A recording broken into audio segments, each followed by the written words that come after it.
Kamer arrêté et condamné par la justice. La justice, je dis bien.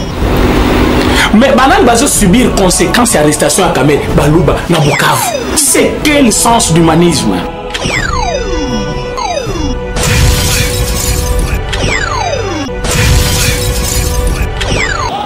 na bande ko balandini c'est le kito ya Congo télévision na ebike boza ebele na mokili mobimba lokola wana na Suisse na moni notre partenaire officiel monsieur Félix Fumu na madame Séverine Fumu. Merci pour la confiance et fidélité au Bossal Rabiso et pour na communiquer bino. Nous vous invitons à s'abonner massivement à la chaîne Nabiso le kito ya Congo TV et car tous arawana pour na ko sepelisa bino ba ebozali libanda mboka et puis ba basana kati to bengi ba diaspora ya mokili mobimba ba combattants de partout. Bon s'abonner à la chaîne Nabiso le kito ya Congo TV. Vous voyez vous-même tous arawana na place réservée pour na peuple congolais na siège Nabiso 10e rue Limité pour na ko sala ba constat pe analyse na o etali politique congolaise Nabiso tous arawana na procureur général près le peuple de l'UDPS et président Michel. Bonjour. Bonjour maman journaliste. Bonne santé. Santé malamu mingi, pourquoi? Parce qu'il y a eu déjà la rupture entre le FCC et les cash. Donc tant que respire et salama qui n'entend en santé avec mon boulot. Mais le jour où le président de la République a salé qui message à la nation et automatiquement il y a eu la rupture en santé za malamu et puis l'autre sola déjà mingi koleka ba question kozala yo ba réponse kozananga. Mais déjà na entrée de jeu comme nous sommes suivis, je suis aussi le chouchou de diaspora. Et il faut aussi dédicacer mes gens qui me soutiennent de près et de loin. Na pesi déjà mbote na makasi mingi na maman Jackie Makesi na kati à Paris na Château Rouge. Merci beaucoup maman pour vos soutiens de près et de loin. Et puis na zotinda ba parisien nyonso ba dika nyonso ya poto ya kala po bandi mayo marque za parisien. Il faut que na salon Alfonso Nginama ou na kati à Château Rouge. Okukuta ba vie dadi ala na ba vie partout. Okukuta peto sa obika lettre A. Donc kuna na bengi batu nyonso bokende kuna vie Emile bokende kuna vie Sembado na kati ya Havre bino nyonso bokende na salon parce que c'est le seul salon où le président de la République a se coiffa avant à la chef de l'État et puis tant comme chef de l'État na salon Alfonso Nginama na kati à Château Rouge. Merci beaucoup to solana na kati émission. Voilà tout le belana nous la vie politique en général politique na biso ya mikolo ndeko Michel les procureurs général près le peuple politique ya mikolo ezokumba pandeni. En tout cas politique ya mikolo yo ezokende match eza où pourquoi? Parce que les FCC ils ont appartenu déjà na passé. Et au moment où nous sommes tentés de parler, le FCC est dans l'opposition. Pourquoi? Parce que de voir un chef de l'État qui n'a pas gagné la majorité parlementaire, mais aujourd'hui il a destitué Kabila de toutes ses forces. Et c'est pour cela qu'on dit gloire à Dieu. Et puis on dit à Chader que notre pouvoir est divin. Ce n'est pas un idéal d'un politique ou soit la volonté d'un individu. Dans le discours de Mokonzamboka, le président a été clair. Il a mis sous la mise à l'air disant que nos divergences entre le FCC et les cash, ils ont fait ça en vol, il y a malamouté pour le développement de Mboka. Nous sommes censés bêter la chef d'État Maboko et puis politique comme Mikolo politique parce qu'à l'époque ce n'était pas le cas. Si on passe devant la caméra, on dénonce la vérité, on nous arrête. Si on descend dans la rue pour réclamer les élections, on va assassiner des gens, on va arrêter des gens, tout comme ça. Mais actuellement, il y a les avancées démocratiques. Et c'est pour cela l'histoire retiendra que non, c'est grâce au président Faty au sommet de l'État qu'il y a eu l'instauration d'un État de droit. Pourquoi? Parce qu'on ne peut pas venir avec un projet de société sans pour autant payer un État de droit. Parce que Kabila à son époque, il n'y avait pas l'État de droit. On a tué déjà massivement, on a détourné l'argent de l'État, il n'y avait pas la liberté d'expression, il y a eu des arrestations arbitraires. Mais aujourd'hui, exilés politiques, prisonniers politiques, il y a la gratuité de l'enseignement, il y a la liberté d'expression. Il n'a pas imposé à la République comme l'Issanga l'a fait à l'époque où nous avons 3 présidents. Mais parce que c'est un indiscipliné politique que le Congo n'a jamais connu. C'est pour cela qu'il faut renouveler la classe politique. C'est que tu reçois parce que politique est combien lingue. Voilà, ndeko Michel Alobi, liberté d'expression, gratuité et enseignement, et ça qui est politique comme Elengi Makasi, voilà. Et ndeko Michel, tout commenté dans nos discours à chef de l'État, parce que tu es belé, tant que ça qui n'a parlé du peuple, ganga qui président dissoudre le parlement, mais qui n'a pas dire il y a président nulle part à prononcer dissolution et à parlement, alors que la population va bander causer là. Cette manière-là, sage d'agir, yo commentant on dengeni et puis pour clarifier discours on a comprendre qu'on m'a bien. Et en tout cas, merci beaucoup maman la journaliste. Ce sont vraiment des questions tellement pertinentes. Déjà on répondre en fait na réponse on a repéré ça na ko benga ceux qui déjà vieux boninde dans la carte à Cape Town. Et à Zolandanga, il y a mieux après Sanga Matoy. Et pourquoi? Parce que tous ces gens du FCC, voire même la population congolaise, Moussoussou, Atalibanda Mboka, les gens entendaient que le chef de l'État puisse dire que j'ai dissous l'Assemblée nationale, j'arrête Kabila, je remanie le gouvernement. Non. C'est un chef de l'État, c'est le père de l'indépendance, c'est le garant du bon fonctionnement des institutions. Et le président de la République, il faut qu'il puisse tenir des discours qui vont calmer les uns et les autres. Il ne peut pas tenir des discours incendiés. En fait, c'est normal, un président passe à la télé, on arrête Kabila, j'ai dissous l'ensemble. Non, non, non, non, non. C'est ça que les gens du FCC entendaient que le président puisse dire comme ça. Mais voilà maintenant l'intelligence du président. Il a demandé des réformes gouvernementales, des réformes parlementaires. Cela veut dire quoi? Je m'explique. Président Lobby, la coalition FCC cache plutôt nos divergences. Elles ont fait ça, en fait, elles ont fait ça gouya malamu pour le développement en Mboka. Cela veut dire quoi? J'étais à ma main, le place Moussoussou. Les gens du FCC croyaient qu'avec leur majorité fabriquée par Corneille Nangaa, la majorité artificielle, la majorité créée pour mettre le bâton dans la roue, pour éternuer la vision du chef de l'État, que non président n'a qu'à s'arrêter. Mais toi qui as le devoir de mémoire. En fait, quand le président a nommé les ordonnances, il y a appareil judiciaire dans l'armée. Et puis quand le premier ministre était en déplacement, quand le premier ministre est revenu au pays, on avait vu, d'abord, le premier ministre est un discipliné politique aussi. C'est pour la première fois dans un pays, un premier ministre communique avec son président dans les médias. Ça c'est parce qu'il y a au FCC. C'est pour cela, dans un sens que FCC nage, parce que c'est nager. Le président de la République, quand on a dans le conseil des ministres, c'est lui qui croit entre le président de la République et le président. Qu'est-ce que le président avait dit? Ceux qui battent bien, le président le ceux qui majorité, ils ont facilité une tâche. Dans la majorité, je dirigerai toujours ce pays.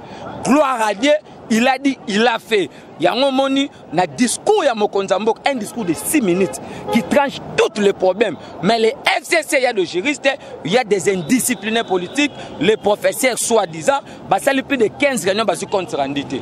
Tout le monde, hier, Kabila a convoqué une réunion à Kingakati pour aller taper tes chats, en fait frapper tous ces gens-là des minats que tout consort. Bengaki va chef de regroupement politique. Aujourd'hui, il fallait que Kabila ait un sénateur, un député à FCC. Toroya, tous allons un discours, comprendre que non, tu sais qu'est dit. C'est vraiment un président de la République, un vrai démocrate. Avec la politique de Martin Fayulu, si je suis président en 12 h, je vais arrêter Kabila en 13 h. Avec quelle armée? Vous allez comprendre que non, il y a de ces gens-là, il y a une politique pour Bazombongo, pas comme Batumine. Le discours de la chef il a été clair. Qu'est-ce que le président dit? Alors, la prestation. Il y a serment, il y a juge et puis si va faire malin pour l'état de droit. Nous sommes censés à bêter la chef de l'État Maboko, nous sommes censés à féliciter le président de la République. Vous savez le problème c'est quoi avec les gens du FCC?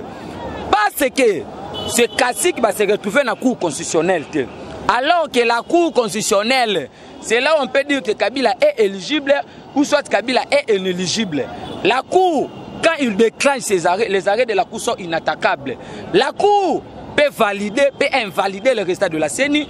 La Cour peut valider les députés ou soit invalider. La Cour peut demander le règlement d'ordre du Congrès. Cela veut dire quoi? Je m'explique. Le matière inscrit à l'ordre du jour. Oh, il faut pas traiter dans le Congrès de côté Congrès de la nation. Congrès faut pas parce que Congrès a tambombaté. Oh, il y a au photo côté. En fait, c'est un médiocre président Sénat. Si l'IDP se trouve pour battre mon bagage dans la scène politique, la constitution est claire. La constitution est qu'on recadrer chef de l'État. C'est pour cela qu'on a vu que non, ils ont destitué Jean-Marc Kabound. Jean-Marc Kabound a payé la destitution du chef de l'État sur le plan constitutionnel. Pourquoi? Parce que qu'est-ce qui allait se passer au Congo? Il y a un Sénat ensemble, il y a résidentielle, mettre président en accusation. Le quoi va dire contrôle de la cour constitutionnelle. Mais la personne qui a bien qui charge au président béton.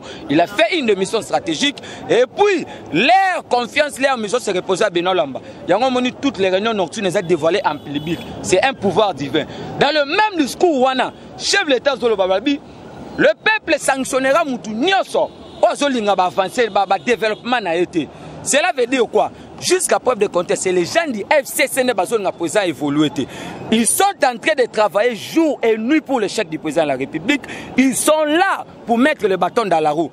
Pourquoi? Parce que c'est le gouvernement qui gère le pays au quotidien. Ce n'est pas le président de la République. Le président engage l'État d'une manière officielle. Cela veut dire quoi? Tant que le chef d'État a voyagé, à Kenagana, ministre peut-être il y a santé, peut-être il y a agriculture. C'est le gouvernement qui sont censés de gérer le pays au quotidien. S'il y a la dépréciation du franc congolais, ou soit si le gouvernement n'ont pas rencontré les social du peuple congolais, comme le gouvernement c'est l'émanation de l'Assemblée nationale, il faut maintenant que le président ou soit la présidente de l'Assemblée nationale interpelle le premier ministre. Pourquoi? Parce que c'est l'Assemblée qui contrôle l'exécutif. Mais ceux qui ont ils sont au courant de la mauvaise gestion. Donc ils travaillent jour et nuit pour le chèque du président de la République. Mais le président c'est un stratège, c'est un diplomate. On comprend que le président Fachi, mon discours au président, plus de 4 fois. Le même jour, je suis le communicateur des investigations avec les informations bien jaugées. Et puis, dernière étape à discours, étape diplomatique. C'est pour ça que vous avez mis le même jour, il y a eu des déclarations aux États-Unis, l'Union européenne et tout comme ça. Kabila Fane na Kingakata, c'est la félicité que dessus l'Assemblée nationale. Et là, que ça les maté. Tu as dit que c'est un climat sur cohabitation. Et ça avait à Kobanga. Sauf que la cohabitation, tu sais que tu vas nommer un informateur. Parce que tu vas nommer qui t'engage sur informateur. Parce que c'est un déjà. Tu vas nommer qui t'engage sur informateur. Il y a un petit peu de piquer la crise. En fait, c'est un discours. Oh yo! Tu sais que dans la qui que non.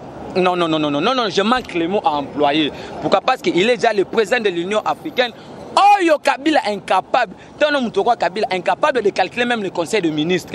Kabila incapable à la rentrée parlementaire pour donner voix même parce que c'est un sénateur à vie, c'est un président, c'est un ancien président. Aujourd'hui, à quoi on appelle prendre un micro à Pelobilo. Mais comme le français est difficile chez Kabila, voire même ses oreilles, voire même tout comme ça. Il y a un chef de l'État avec la langue française bien fignolée, bien raillée, sophistiquée. Un président qui vous dit que non.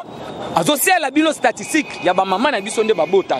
Na avenir il y a banawana. C'est pour dire que non, Fachi n'est plus un homme politique, Fachi est un homme d'État. Je m'explique. Cela veut dire quoi?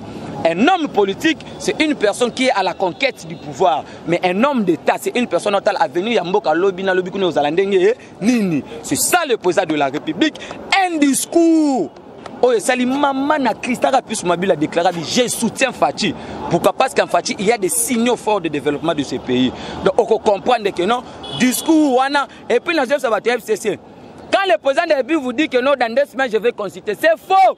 Et ça consulter qui déjà? C'est un président de la République. Vous voyez Ngoma, quand le président de la République a dit que non, dans 2 semaines, notre armée congolaise sera dotée de ministres. Et ça le coûte. Déjà bazala kiwana. Et puis j'ai lancé un message. Martin Fayulu, l'indiscipliné politique, l'Isanga Bonganga fait gaffe, le chef de l'État, ne s'appelle pas l'autorité du chef de l'État. Pourquoi? Parce que je vous ai suivi hier en disant que tu sais qu'il n'est pas sincère, nous a trahi en Genève. Je vais vous dire ceci. La consultation est un dialogue politique. Dialogue est à la photo dans la légalité. Mais la consultation, un chef vient dans le colo, à consulter, peut consulter. Peut-être que tu n'as pas revu bien la matière. Il y a une différence entre le dialogue et puis la consultation. Le président n'a pas besoin de dialogue politique pour y aller aux postes ministériels. Parce que tant qu'on est en Égypte, nommer un ministre et sport, on dit qu'il y a un président de la République. Tant qu'on est un gouvernement bimi, comme on est exact, on a 3 présidents. Gloire à Dieu pour ban nous katana qui n'examen d'état pour faire bon que besoin de 3 présidents. Donc nous allons mettre en garde. Oyeba que le président de la République qui n'est pas votre ami, voire même l'ami de ton mentor Martin Fayulu, un indiscipliné politique. Donc vous comprenez que non, tu sais que des béton, chef de l'État ou comme président président de l'Union africaine, oyeba que FCC, bah qui ne mou la lodge. voilà, Ndeko Michel, le procureur général près le peuple. Toyo Kindengolobi, bien, au résumé vraiment le discours, il y a chef de l'État et puis au meki commettre de l'éclairage, n'a pas union, ça va comprendre qu'il y a un autre. Mais Toyo qui, dans FCC Balobi, que nomination, comment sa prestation, il y a jugement, il y a serment des juges, et ça qui est illégal parce que correspondre à la constitution à Bisso, il y a un monarchie, le représentant, il y a l'institution, il dirigeant, c'était parce que monarchie qui est inégal et le qu'on est que ça le matin vit notre constitution. Merci beaucoup maman la journaliste. C'est le procureur général pour le peuple de l'UDPS. En fait, on défend les valeurs, on défend la philosophie. En fait, le pays ce n'est pas au Kabila dit, Chadara dit. Le pays, c'est le texte. Tu sais que vous voyez aujourd'hui au pouvoir, c'est un démocrate, c'est un respectueux des textes. Tu sais qu'il n'est pas un dictateur. Je m'explique. Quand les gens du FCC disent que non, le serment n'avait pas respecté tout consort, tout ça a un devoir de mémoire, tout ça en a ciment. Parce que je dois regarder, voir même Ferdinand Kamé, un soi-disant juriste, c'est qu'il ne maîtrise rien. Le président de la République n'a pas violé la Constitution. Soyons clairs. Le chef de l'État, parce que mais c'est quoi? Nous les Congolais, nous avons que ces pays. Comme c'est un Burundais, Janine Mabunda, c'est une Rwandais. Tant que morphologie, Janine Mabunda, morphologie naïe. Vous ne pouvez pas nous laisser ce pays. Donc, tous on en a parce que les lobateurs, c'est comme un donner de l'élection. Kabila viola la constitution dans la dernière minute. Si on a même dans le barrage que non, passe à la télé, nous allons interpeller l'article 70 tant qu'il n'y aura pas les élections. C'était une façon qu'on repoussait Karabi élection. Aux hommes, mais qu'est-ce qui se passe? La composition de la juge Yakou concernant les Aranev. 3 na conseil supérieur magistrature, 3 na présidence, 3 na parlement réuni na congrès.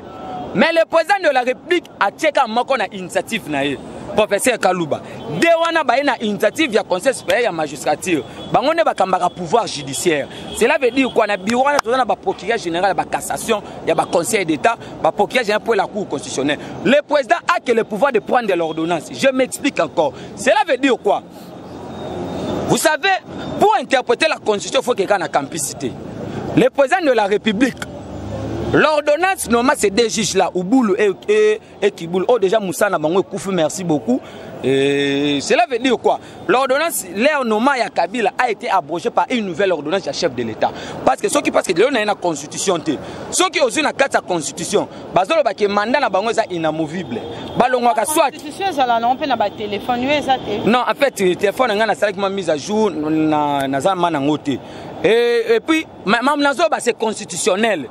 Ba ki vérifier l'article ba 100 ça c'est constitutionnel. Mandat ba juge est inamovible. Balongwaka soit peut-être à cause soit par démission, soit par demande na yemoko pour la rotation, soit par une nouvelle nomination. Yebisanga na conteste misa président violé constitution. Président a indexé soit par une nouvelle nomination. Cela veut dire quoi? L'ordonnance normale des juges a été abrogée par une nouvelle ordonnance. Mais la personne maintenant qui a l'habilité de prendre l'ordonnance, c'est le président de la République. Parce qu'un président agit par une ordonnance. Maintenant, la proposition est à la conseil supérieur magistrature. C'est son thé qui propose au chef de l'État que tout le monde procureur une fois le mois qui est en cassation, procureur une fois le mois à remplacer pour même parce que c'est indiscipliné. Donc, aux hommes, et ça les marabouts, tu sais qu'il a le pouvoir de prendre son ordonnance. Il y a mis balé. Ceux qui jouent mais comptent par rapport à la rotation na bango, il fallait qu'il saisir le conseil supérieur à la magistrature. Bangonde ba chef na bango. Et il ne fallait pas saisir l'institution présidente de la République. C'est l'insubordination. C'est pour ça que tu as vu le président République a dit ceci. Leur carrière est en berne. Alors que ces juges signé qui déjà notification na bango, ba yape na limité, batongana batoge. Rubewa, Minaku, Shadari, bache bango mutu makasi. Alors pour ça bango zakini baza la rwanda na cour parce que na quorum il y a 9 juges. Avant besoin de décision, il faut bien se poser à au courant. Ceux qui mi balé baza compte dessus le caté. So tant on va comprendre que non va permettre de na bango, ba tie bango mutu makasi to monika refi après ça soit serment. Gloire à Dieu parce que on a ce besoin sala ya molili et a dévoilé en public ezo leka. Maintenant, doya ce qu'on a compté sa serment. Parce que les 3 juges là prêtent le serment devant l'Assemblée et le Sénat. Il y a la loi organique à son article 10/13/025 il y a 2013 qui fait fonctionner la Cour constitutionnelle et puis qui fait organiser la Cour constitutionnelle. Qu'est-ce que la loi dit? le juge de la Cour constitutionnelle sont représentés devant la nation, prêtent le serment devant le chef de l'État, devant l'Assemblée nationale et puis devant le Sénat. Je m'explique. L'autorité compétente qui peut déclencher le procédure, c'est bel et bien le président de la République, qui dira que oui, je prends acte, oui, je vous confirme comme étant le juge de la Cour constitutionnelle. Maintenant, le Sénat et l'Assemblée, pourquoi? Janine Mabounda, ce n'est pas une institution. Janine Mabounda, c'est une institution collégiale. Il est accompagné par des députés. Tambomamba est un indiscipliné politique. Ce n'est pas une institution. Il est accompagné par des sénateurs. C'est que le quoi invité. Parce que 3 juges de la Cour constitutionnelle ont une initiative, il y a parlement réuni dans le Congrès. On peut se représenter. Mais l'habilité à l'ordonnance, c'est la personne qui signe l'ordonnance, il y a investiture, il y a prise d'acte sur le chef de l'État. Ils doivent recevoir serment. Ce n'est pas Janine Mabounda, ce n'est pas Tambo Mwamba. Ils ont fait le refus. Pourquoi? Parce que il y a un plan machiavélique dans la Cour constitutionnelle. Pourquoi? Parce que Cour de cassation échappé, Conseil d'État échappé, mais si on a contrôle, il y a une instance hautement aux en pouvoir. Il y a un Kabila à l'époque, c'est parce qu'il avait militantisé les institutions, il avait instrumentalisé les institutions. Mais avec tout ce qu'il y a, ce n'est pas l'instrumentalisation, c'est l'indépendance des institutions. C'est que tu commis une justice indépendante. Aux hommes, il y a un moni crainte dans mangoto. Moni maintenant mon serment. Tu moni quelques députés se représenter à la mouke tout consort. Animateur à institution, il y a des problèmes. Les gens qui ont sali fait na ngana beng soit to yete fait ko sali manango. Aux hommes, c'est que Tambo Mwamba, Janine Mabounda, il fait voir même la honte d'animer les institutions Parlement et Sénat. Tambo Mwamba c'est un terroriste. Tambo Mwamba, moi si ancienneté à Zawa. Chaque jour, on peut s'appeler de 2000 fois pour moi en Amelati. Moi si na Zawa. Mon numéro est plus 243 84 101 32 09. Plus 243 84 101 32 09. Une personne c'est pour voir que non, si l'UDPS est au pouvoir, d'abord il fait la honte, il y a ma maman, il y a représenté Kuna. Aux hommes, serment a été reçu par le chef de l'État. Et puis là, quand c'est quoi? Juge Jouana déjà, sa premier président à Cour constitutionnelle, qui représentait Bena Luamba. En ce moment-là, on doit déclarer toutes les lois personnelles qu'on a bafouées. Parce qu'on a voté des lois personnelles en protégeant un individu, Joseph Kabila. Voire même le statut des anciens présidents.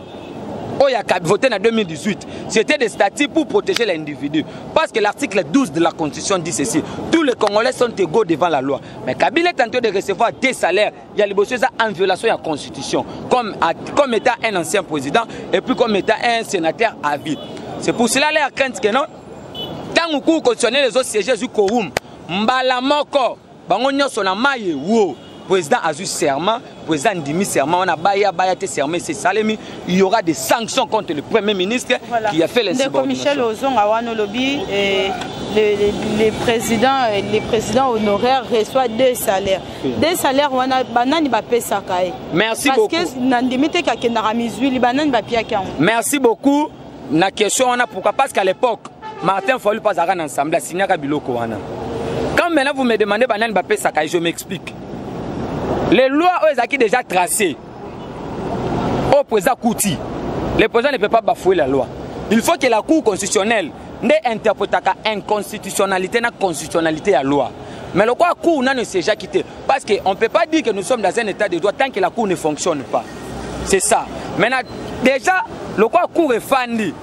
La Cour maintenant va siéger pour rejeter toutes les lois qui sont en violation de la Constitution.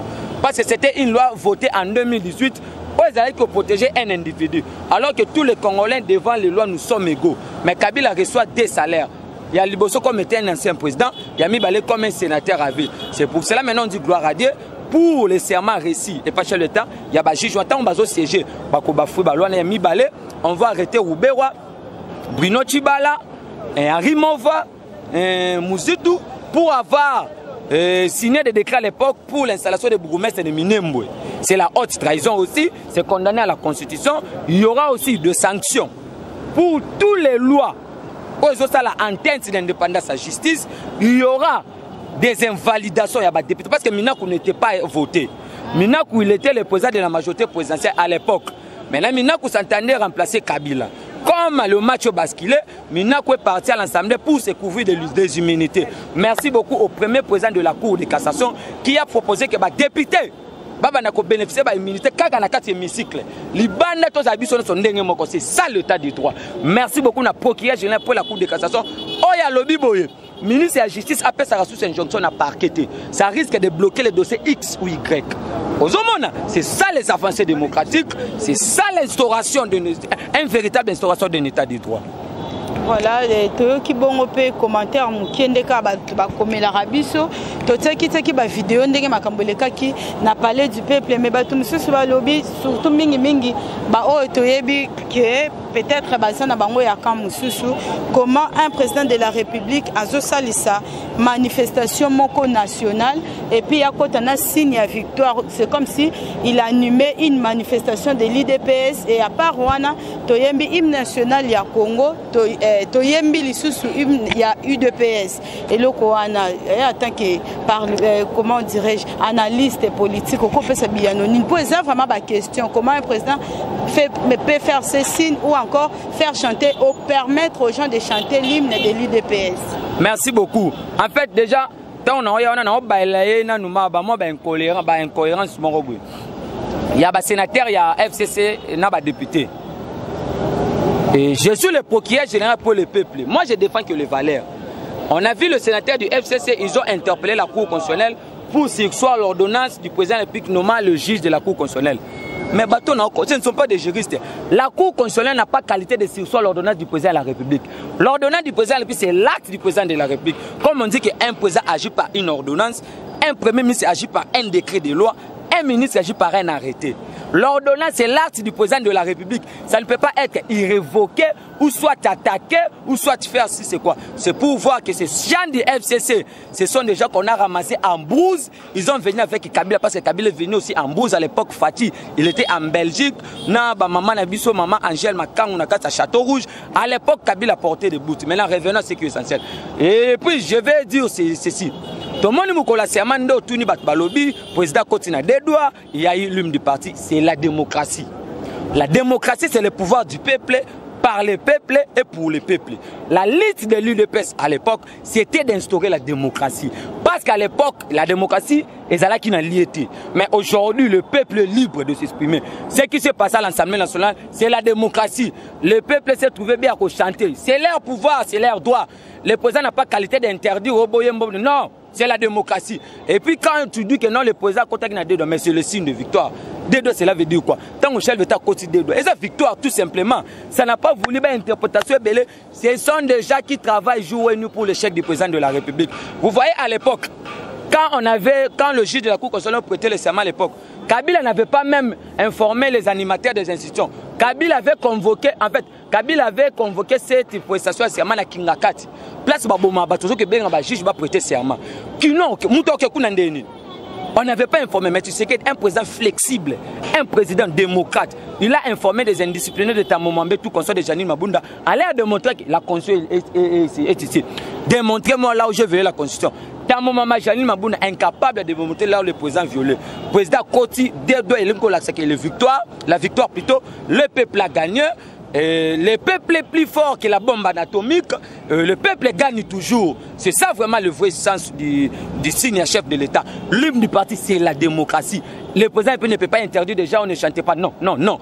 Là, ce sont des gens, qui vont éternuer, vont changer de discours. Moutoura point s'épingler. Je l'ai suivi en télévision. Il manque même des arguments. Il n'est pas, mais moi, je suis suivi au Canada et pas bien en Adonis, voire même à New York chez mon papa Sam. Vous allez comprendre que non, ce sont des gens qui passent aux médias pour défendre des individus. Alors que nous, on défend le valeur. Pourquoi? Parce que l'histoire retiendra avec l'avènement de Fatih au pouvoir qui a eu l'instauration effective d'un état de droit. Voilà, balobi pelissu ce vouloir ou pas, élection en 2023, alors que Bino Bozo préparé nos recensements et en dehors de Wana, il faut mettre ma camion sont en place pour que l'élection soit la claire et puis transparente.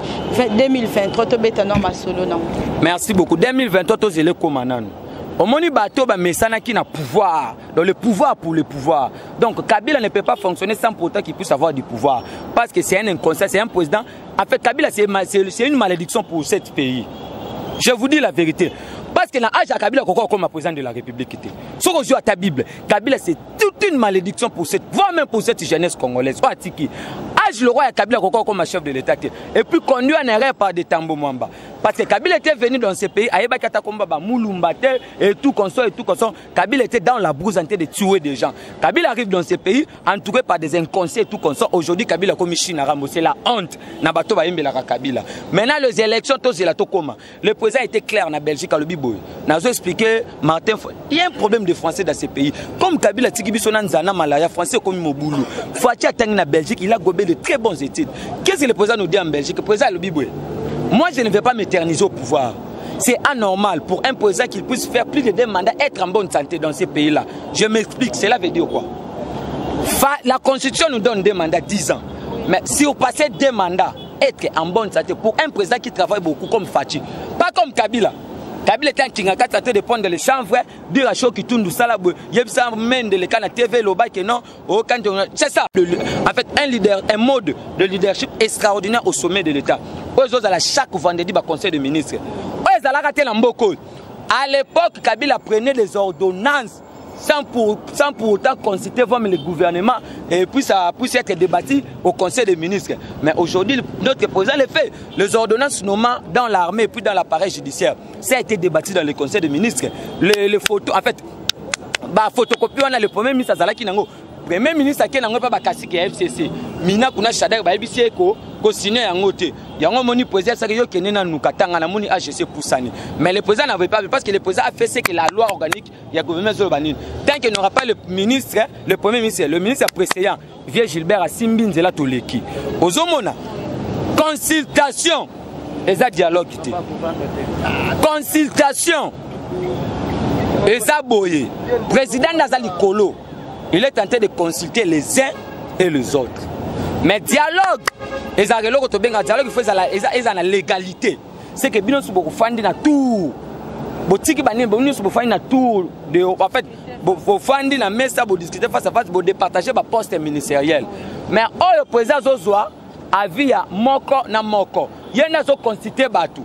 Au retour, on peut consulter. Il y a un moment où habite au force vive les forces représentatives qu'on puisse trouver une union sacrée, il y a un gouvernement d'union nationale.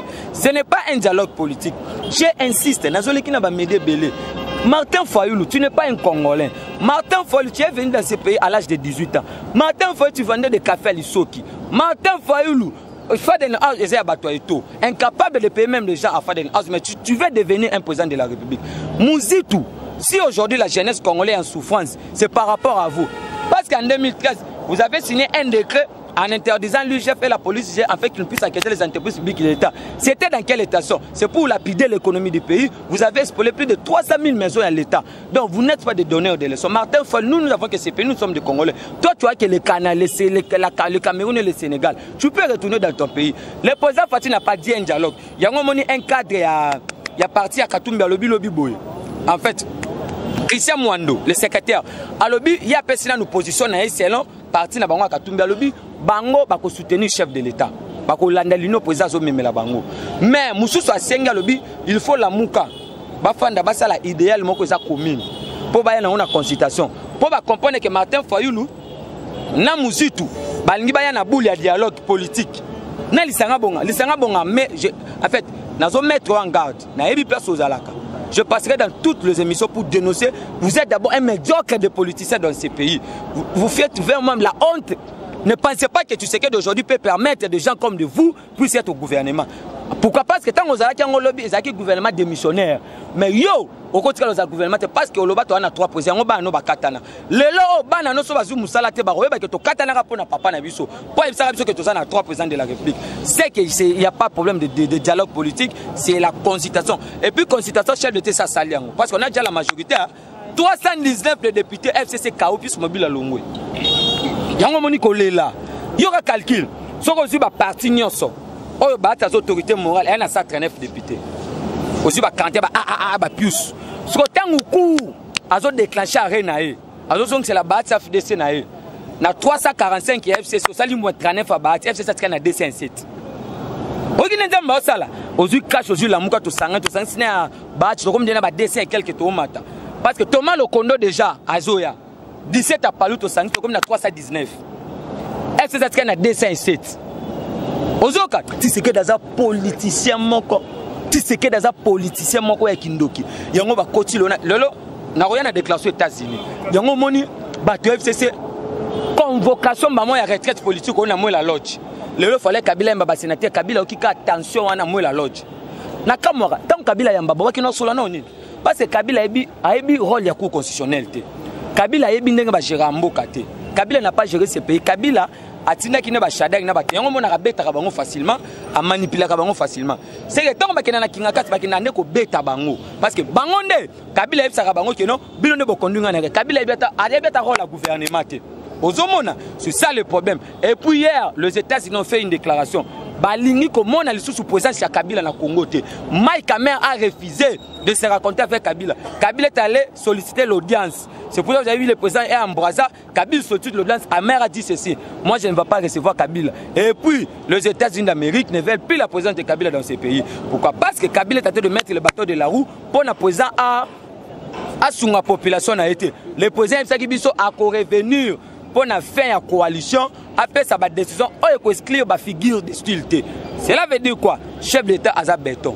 Faut-il comprendre bien, Aza président Moko a Jisaka Mbangouté. Ce qui est allé à Jisaka Mbang, mais aussi monsieur touche. Parce que l'émission était de tuer le président de la République, l'émission depuis Kamera qui a Bakangama. Est-ce que le document de la présidence est foutu sur les réseaux sociaux? Tu vas couper sur la présidence? Batele me la sous ordonnance à chef de l'État. Batele me la sous il y a eu des pèses. Na eu des pèses ba gaga les ala sous hôpital à casa di Kabou ya et ala sous. Les ala qui mo loko mo ba injecta qui na parti pour débaucher les gens parce que les ala roi yo OK musala ndako no za bien na musala pose à la kimiate. Tant que le parti a président de la République za na kimiate à ta place ça za na kimiate.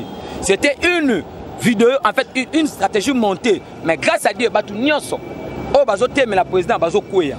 Yango moni depuis to suis directeur cabinet Kolongel un directeur de cabinet discrète ozomona Kabila est au passé Martin Fayol a parti au passé Jean-Pierre Bemba toza na poste à constatation tozo kabla poste ministériel te et Katumbi même c'est le seul président de la République qui a gagné le peuple il a gagné pourquoi parce qu'il a le soutien total de la population congolaise ce qui fait la force du président de la République c'est la majorité populaire que nous sommes. Voilà tout ce qui est en Michel, Tomoni. Vraiment merci pour notre temps. Au Pessibiso, Yakolanda. Analyse tout ça, la mingi pour nous satisfaire. On a besoin de Michel. Ce que vous répétez numéro de téléphone pour nous besoin de contacter facilement. Et puis, mot de la fin par rapport à au synthétiser, au sur le lobby pour nous balanda qui bien peut-être barata qui placement. En fait, on a synthétisé la matière, par là j'allais dire quoi? Quand nous étions dans la coalition entre le FCC et le CACH, et ça le quoi tu as dit na mutuka, na kata mutuka chauffeur azalara obeo moko, c'est que bisonne tous en pouvoir. Mon numéro c'est plus 243 84 101 32 09. Plus 243 80 plus 243 84 101 32 09. C'est votre procureur général pour le peuple de l'UDPS. Na pesimbote ma casse. Parce que j'ai des soutiens aussi total. Na pesimbote ma casse na maman Angèle Makangu lettre A. Tout ça obika les grands modélistes na Château Rouge. Oboye so oyepoto mikolo. Na pesi lisusu mote na maman Jackie Makese Mponi na kati ya Paris. Merci beaucoup maman pour na ba soutien na bino so na zaza boyeza pour na bino. Et merci beaucoup nzamba kosala ba soutien na bino de près de loin. Et puis na recommander ba diaspora nyoso parce que je suis le chouchou des diaspora. Na recommandé ba diaspora nyoso balandakanga o bapesanga ba confiance papa Emile Ntilu vieux Sembadi Ndomba sinakati ya le Havre boza tellement belé mon vieux maréchal na Paris boza tellement belé bokende na salon Alphason Guinama on a kati ya Paris na Château Rouge bokokuta vieux na ngai patou yala et vieux na nga dadi yala na vieux na nga patou ba bon coiffeur bateau bakata chef de l'État qui avant comme président de la République dans une opposition parce qu'il n'est pas à diaspora na bateau bakata qui tant comme kuna na Europe tant comme président donc bokende na salon Alphonso Nguinama ou na kata Château Rouge bokuta vient na partout na vie dadiala et puis bokuta maman na biso tosa obika les grands modélistes lettre A maman Angèle Makangu merci beaucoup. Voilà merci to comme na suka ya émission na biso tozalaki wana na ndeko Michel oyo touti kosolola na ye tobengi bino bosabone massivement na chaîne na biso Lokito ya Congo TV, vous ne serez jamais déçus. Un grand merci na boss Feli Fumu, motema ya madame Sévérine Fumu na Suisse. Merci aussi na sénateur qui était derrière la caméra et bonne guérison à Jonathan Moujana. Merci aussi à président René Tchasouma et na balanti na biso nyonso to monani balasima. Merci beaucoup.